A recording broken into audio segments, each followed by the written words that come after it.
Hey, what's going on, guys? It's Steve. So, Tayshaun Prince recently came out, and if you guys, first of all, let me tell you guys this. You want to talk about lockdown defenders? You want to talk about Kawhi Leonard? Go watch some tapes of Tayshaun Prince. This dude looked like a freaking, you know those things that like wave around at like a car sales lot or whatever? He looked like that on the court. Skinny as hell, long as hell, and tall as hell. I think he was like 6'9" with like a 7-something wingspan. The dude was freaking, he was like Kevin, it was crazy, man. Right? So in terms of lockdown defense, go look at some Tayshaun Prince tapes because that man was a lockdown defender. Now anyway, Tayshaun Prince recently came out and said Carmelo Anthony and the Detroit Pistons would have won 4 NBA championships if the Detroit Pistons would have drafted him instead of Darko. What is his name? Darko Milic? I don't remember his name. Darko, the Darko dude. You know, I know his name. Just at this moment, I don't remember his name.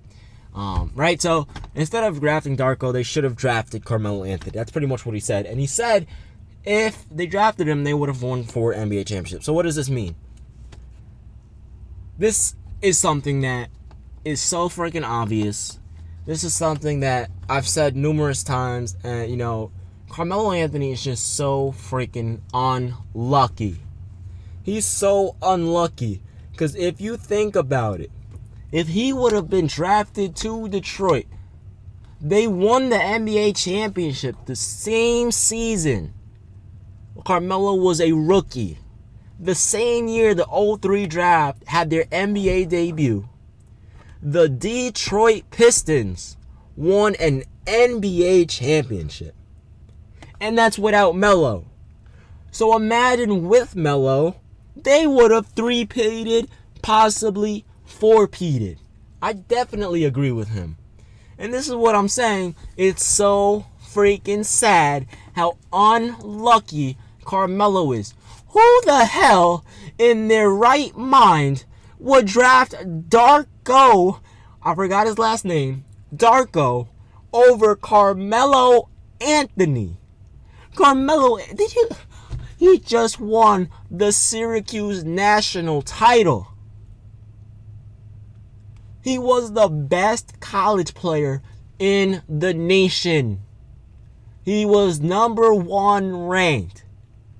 I think he dropped like 30 and 12 or something crazy like that in that final championship game. And they draft Darko over him when they already had Rasheed Wallace, Ben Wallace, Tayshaun Prince, Chauncey Billups. So they're, well, Chauncey Billups in the backcourt, but they already had a freaking elite front court. And don't even let me forget, what's that dude's name?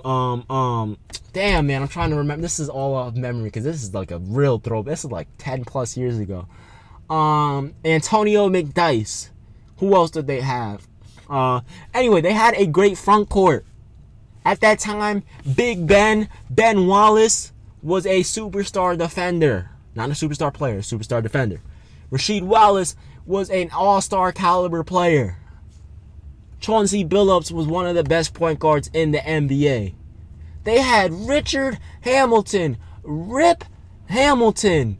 And you're going to sit there and tell me you go for another big man when all you needed to do is go get Carmelo Anthony, the number 1 ranked college player in the world. You would have 3-peated, probably even 4-peated. What team at that time would have beaten the Detroit Pistons? First of all, let's talk about the East. What team in the East would have beat the Detroit Pistons? Keep in mind, this is when D Wade went to the NBA Finals in 06. That Miami Heat team, even with Shaq, could not have beat the Detroit Pistons. They had Melo, Rip Hamilton, Chauncey Billups, Big Ben.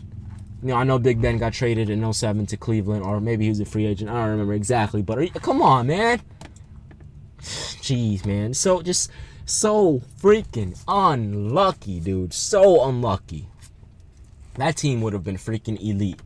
And then in the West, yeah, they had the Spurs. The Lakers at this time were pretty much irrelevant. You know, because the Pistons beat the Lakers. Was that the year? Oh, yeah. 1, 2, 3. Yeah. Pretty sure Detroit played them. Yeah. Okay. I may be wrong, but Detroit beat Los Angeles, right? Well, whatever. So there was a wide open window for the Pistons and Carmelo Anthony. But no, they go draft Darko. Now, I don't have a doubt that he would have been a solid player. But why would you draft a big man when you already have a 4-man, big man, front court, whatever you want to name it, rotation? And it was one of the best in the NBA at that time. Man. Sometimes you question how smart some of these organizations are. Like, don't even let me start with the New York Knicks in our history, because in terms of management and ownership, oh my, we're one of the most prestigious teams in the league, but at the same time, we're probably a laughingstock because of how stupid our management is. We should have traded Amari Stoudemire. We should have gotten rid of him after he came back from his injury. Because he came back and he was playing well. We should have traded him then. Because any logical person would know when a big man gets injured, they most likely never recover. And look what happened. Oh, he never recovered. He recently retired. He was a great player, by the way. Definitely a Hall of Fame player. But come on, dude. And then, let's not even mention who is that Houston dude that we gave a large contract to. The dude was averaging like 16 points per game, and the Knicks gave him like $100 million contract. Are you kidding me? Oh my gosh, dude. Like, he wasn't even a star. Like, I understand Mike Conley. Mike Conley's an all-star caliber player. I understand that.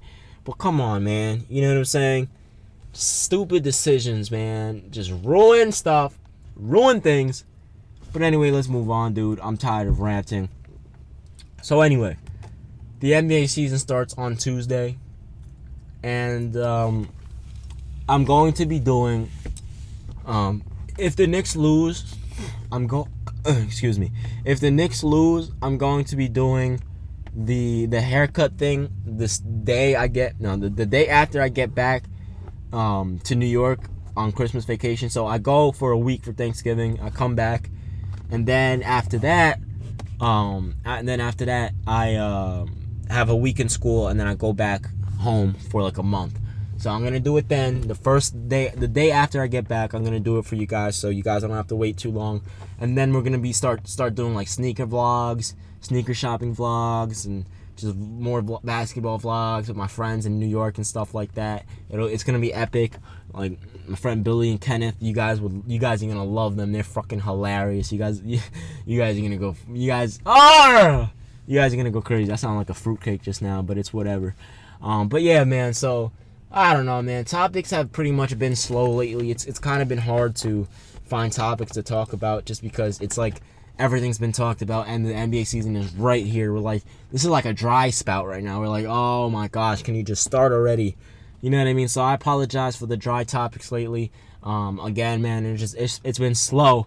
I'm trying to keep uploading twice a day. Sometimes it's hard to find a topic, but I do find topics. I just have to scramble for interviews and things like that. Like today, I just randomly looked up Carmelo Anthony, and I was scrolling through, and I saw Tayshaun Prince. Like, that's, if you guys ever want to start a basketball channel and you want to talk about topics, my best advice is just go on Google, type in NBA players' names, Melo, type in LeBron, D. Wade, Kobe, Shaq, AI, Steph Curry, Kevin Durant, Mike Conley, Marc Gasol, James Harden, Russell, whoever. Westbrook, right? And just whatever pops up, make sure it's credible. And even if it's not, just make sure, it makes sense to talk about. You know what I mean? But anyway, guys, I don't know, man. It's been one of those few weeks, man. Well, not few weeks. This last week has been fucking hell, like, for me. And I don't want to sound like I'm complaining, but the fever, and then, like, the fever's gone, but I still have that nauseous feeling in my chest and in my stomach. So I still feel like donkey doo-doo. And, I'm just not feeling good at all. And I don't know what to do, man. I'm bored. I want the NBA season to start. I would like to get home so I can do these epic videos that I have planned. Because no one here likes basketball in my college. All they freaking do is talk about, hey, you want to play Call of Duty? Hey, you want to go play soccer? No! Let's go play ball. Fuck, man. I should have done more research before coming here. You know, it's a good school. Don't get me wrong. It's a private school. It's really good education wise. It's incredible. The school is beautiful. You can look it up. It's Flagler College. It's great. But what I don't like, I love the people, but I just wish more people loved basketball here. Anyway, guys, I'm out of here. Let me know what you guys think. Peace.